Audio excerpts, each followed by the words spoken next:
3D rendering में lighting बहुत ही important role play करती है और अच्छी लाइटिंग से ही हम अपने रेंडर्स को आई प्लीजिंग और स्टनिंग बनाते हैं। इस वीडियो में मैं अपने इन 3 रेंडर्स का लाइटिंग ब्रेकडाउन करूंगा और साथ साथ आपको लाइटिंग की कुछ आसान और यूजफुल टिप्स भी दूंगा। इन सब रेंडर्स की प्रोजेक्ट फाइल आपको नीचे डिस्क्रिप्शन में मिल जाएगी। इस सीन में मैंने 3 एरियल लाइट यूज़ किए हैं अपनी ये स्लीपर की लाइटिंग के लिए और 2 एरियल लाइट यूज़ किए हैं बैकग्राउंड में ग्रेडियंट टेक्सचर क्रिएट करने के लिए।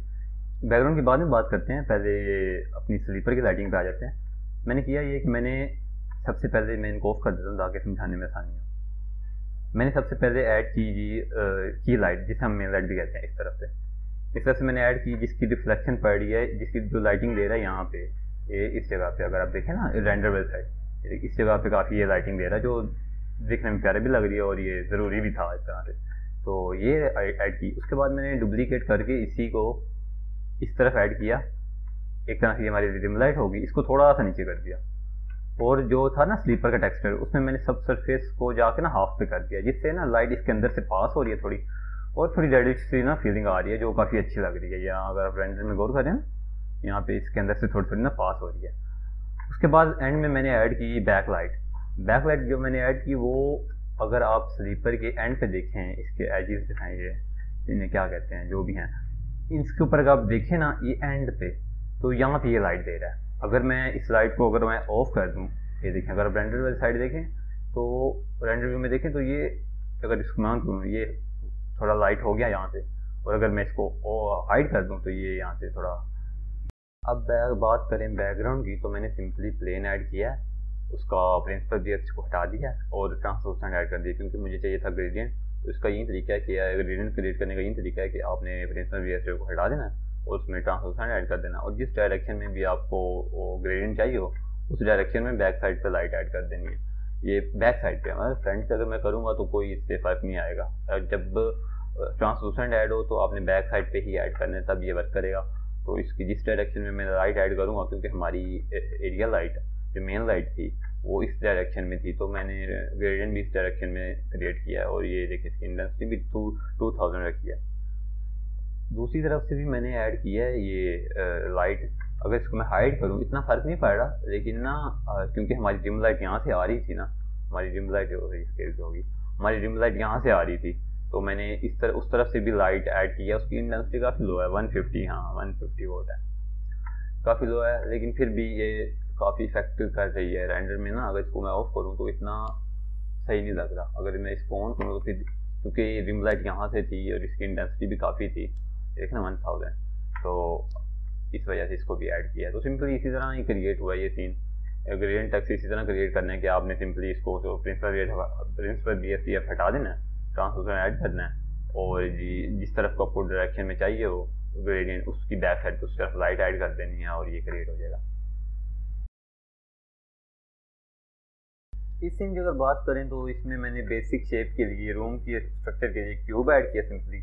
उसका ये वाला फेस जो था उसको सेपरेट करके और उसको वाई एक्सिस पे थोड़ा पीछे में ले गया, इस तरह एक विंडो टाइप का ना बन गया शेड।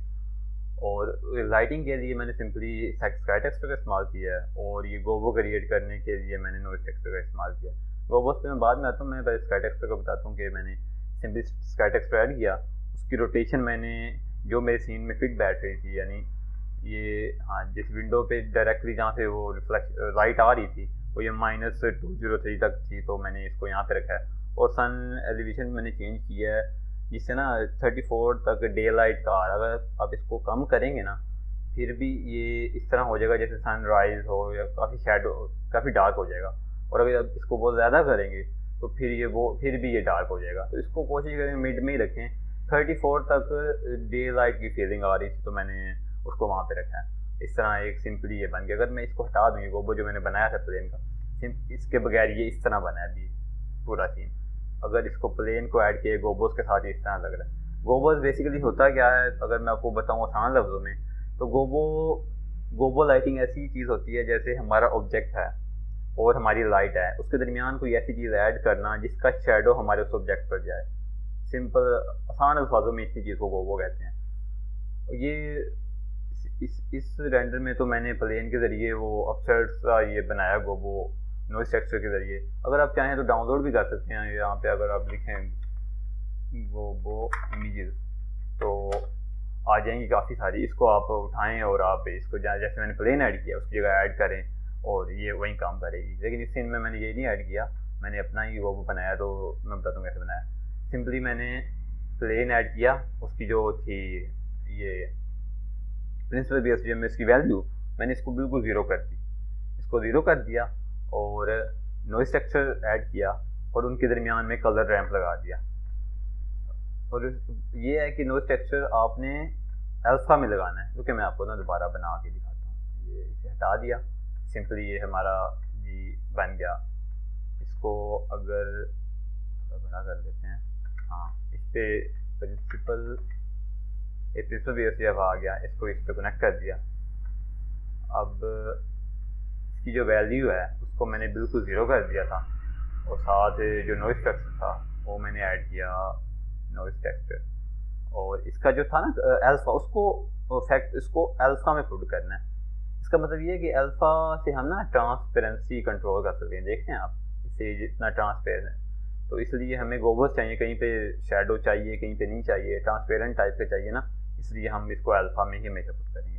अल्फ़ा में पुट किया और उसमें इसको वैल्यू को मैंने मतलब कि ज़्यादा कहाँ से ज़्यादा डार्क हो, कहाँ से ज़्यादा ब्राइट हो, उसको कंट्रोल करने के लिए ना मैंने कलर रैंप ऐड किया था। हम ऐड कर लेते हैं कलर रैंप। ये कलर रैंप ऐड किया। अगर आप सोच रहे हो ना ये मैपिंग और ये टेक्स्ट कोऑर्डिनेट कैसे आए हैं, वैसे इनकी ज़रूरत नहीं थी, फिर भी अगर आप कंट्रोल T दबाएं तो ये ऑटोमेटिकली शो हो जाएंगे। तो इधर से फिर ये देखें, अगर मैं इसको वाइट की तरफ, अभी ये देखें, अभी ये काफ़ी अजीब सा लग रहा है, जैसे हमारा वो पिछला था वैसे नहीं शो कर रहा। अगर इसको कनेक्ट करें तो ये इस तरह काफ़ी डिफरेंस आ रहा है इसकी, और इसको कनेक्ट करें सिंपली इसमें एक ही तरह का शेडो बॉक्स ही टाइप का आ रहा है। उसमें है ये कि इसकी रफनेस फुल कर दी थी मैंने, डिटेल जितना आपको उसमें चाहिए डिटेलिंग उसको मैंने 6 किया था आई थिंक, हाँ 6 ही था, हाँ देखा ना 6 किया था। और इसका स्केल 10 रखा था, हाँ ठीक है स्केल 10 था आई थिंक। ये देखें, हाँ ये वैसे आ गया। अगर हम स्केल के साथ खेल भी सकते हैं, जैसे हम इसको बढ़ाते जाएंगे वैसे ये छोटा होता जाएगा, जैसे हम इसको कम करते जाएंगे वैसे ये ना बिल्कुल बॉक्सी टाइप में चला जाएगा। तो मेरा तो 10 पे ही काफ़ी काम कर गया था, तो मैंने 10 पे ही रखा था। इसके ज़रिए ये देखिए, जितना मैं इसको वाइट की तरफ लेके जाऊँगा उतना ज़्यादा ये ब्राइट होगा, जितना मैं वाइट को ब्लैक की तरफ लेके जाऊँगा उतना ज़्यादा ये डार्क होगा। इस तरह करके ना मैंने ये एक एब्स्ट्रैक्ट अजीब सा गोबो बनाया था। तो यही है सिंपल नोड सेटअप। इसको अगर इसको कनेक्ट कर दें इसमें, हाँ इसको मैं डिलीट कर देता हूँ। तो ये है सिंपली, आप इसको देख सकते हैं यहाँ पे, सिंपल सा है बिल्कुल। इस सीन में मैंने 4 एरिया लाइट यूज़ किया है और एक HDRI यूज़ किया है। HDRI यूज़ किया मैंने फोटो स्टूडियो। आप सिंपली HDRI में जाके सर्च करें स्टूडियो तो ये वाली HDRI होगी, वो मैंने यूज़ किया। उसकी मैंने इंटेंस स्ट्रेंथ जो थी वो काफ़ी लो कर दी है, ताकि ओवरऑल जो डार्क था ना वो शेडो फिल कर दे और ये थोड़ा लाइट अप हो जाए। उसके बाद सबसे पहले इन सबको मैं अगर हाइड करूँ, हाँ इस तरह हो गया। जब HDRI यूज़ की ना उसका जो मैंने इंटेंसिटी थी वो 4 पे, जब 0.4 पे की तो इस तरह का सीन बन गया। उसके बाद मैंने सबसे पहले इसकी ऊपर वाली साइड पे ये लाइट यूज़ की, फर्स्ट लाइट जो मैंने इस्तेमाल की ऊपर वाली साइड पे। ये अगर आप देखें तो ये जो है इसकी ये वाली जगह, ये वाली जगह, ये इधर ये लाइट आ रही है और ये काफ़ी ना सही लग रही है देखने में, काफ़ी है तो बड़ा माइनर सा लेकिन देखने में काफ़ी प्यारा लग रहा है। तो सबसे पहले मैंने ये लाइट यूज़ किया। उसके बाद मैंने ऐड की, हाँ इसमें एक बड़ी यूज़फुल टिप है जो मैं बहुत मेरे काम आती है, वो मैंने यूज़ किया, वो मैं बताना भूल गया। ये सबसे जब मैंने ये लाइट ऐड की ना वो इस तरह नहीं आ रही थी, वो आ रही थी जी, ये लाइट आ रही थी इस तरह। जब मैंने ऐड की वो इस तरह शो हो रही थी, जो कि देखने में कितना ही बुरा लग रहा है, ये इस तरह आ रही थी। लेकिन इसमें मैंने लाइट लिंकिंग का इस्तेमाल किया है। ये बड़ा यूज़फुल टिप है कि इसमें करना ही होता है कि आपने अपनी लाइट पिक करनी है, उसकी ऑब्जेक्ट प्रॉपर्टीज़ में जाना है और शेडिंग में जाके ना यहाँ पे लाइट लिंकिंग का ऑप्शन होगा, उसमें जाना है। अब जिस ऑब्जेक्ट पे आपको लाइट चाहिए उसको आपने इसमें पुट करना है। मतलब कि इस सिनेरियो में, इस सीन में हमें ये परफ्यूम की अपर साइड और ये परफ्यूम के ऊपर लाइट चाहिए थी, लेकिन ये 3-4 ऑब्जेक्ट थे, तो इनको 3-4 ऐड करने से एक शॉर्टकट था कि ना लाइट में उसकी जो लाइट लिंकिंग थी उसमें जाके मैंने जो क्लोथ था उसको मैंने पिक करके इसमें ड्रैग एंड ड्रॉप कर दिया। अब ये सिर्फ क्लोथ पे दे रहा था, लेकिन अगर मैं इसको अनटिक करूं तो ये इन्वर्ट हो गया, मतलब कि अब ये क्लोथ पे नहीं देगा, उसके अलावा हर एक चीज़ पे ये अपनी लाइट जो थी ना उसकी वो देगा, लाइट देगा। तो ये अब क्लोथ पे नहीं दे रहा, सिर्फ इसकी अपर साइड पे दे रहा है। ये देखें अब ये सिर्फ इसके अपर साइड पे दे रहा है। उसके बाद मैंने ऐड की दूसरी लाइट, सेकंड कौन सी थी, हाँ ये वाली, इसकी पूरी इस डायरेक्शन में ना, लेबल वाली डायरेक्शन में सीधा ऊपर ये लाइट इस्तेमाल की। इसको भी मैंने एज इट इज़ इसमें क्लोथ वो ऐड किया है, जैसे पिछली लाइट में मैंने इस्तेमाल किया कि इसको अगर मैं रिमूव करूँ तो ये इस तरह आ रही है, इसको ऐड करूँ तो ये, उसको ड्रैग एंड ड्रॉप किया, इसको इन्वर्ट कर दिया, सिर्फ अब ये परफ्यूम पे ही अपनी लाइट दे रहा है। उसके बाद ये मैंने ऐड की थर्ड लाइट, ये सबसे मेन लाइट है जो ये मैंने ऐड की। अगर इसको भी मैं, इसमें भी मैंने वही लाइट लिंकिंग का तरीका इस्तेमाल किया है, और इसको मैं रिमूव करूँ ये इस तरह आ रही थी, और अगर इसको बैक करूँ, हाँ ठीक है, इसको मैंने ड्रैग एंड ड्रॉप किया और इसको अनटिक कर दिया। जैसे अगर मैं टिक करूँगा तो सिर्फ उस पर रिफ्लेक्शन देगा, और अगर मैं इस पर करूँगा सिर्फ इस पर देगा। अब इस लाइट की वजह से जो ये वाली हमारी साइड थी, ये वाली, ये इस पर ये लाइट आ रही है, ये इस पर दे रहा है लाइट, जो कि काफ़ी सही लग रही है। जो ऊपर वाली लाइट थी वो इस पर ज़्यादा दे रही है, इस साइड पे ज़्यादा दे रही है जान, और ये इस साइड पे दे रही है। और जो ये हमारी लाइट थी, ये जो मैंने ऐड की थी, ये लेवल पे दे रही है, ओवरऑल दे रही है। लेकिन फिर भी ना, जब इसकी वजह से भी ना, इसको मैंने थोड़ा पीछे रखा था ना, तो लेबल इतना ब्राइट नहीं हो रहा था। ये मैं चाहता था नोट सिस्टम की नोट्स की मदद से इसको मैं ब्राइट कर सकता था, लेकिन मैंने एक और तरीका इस्तेमाल किया।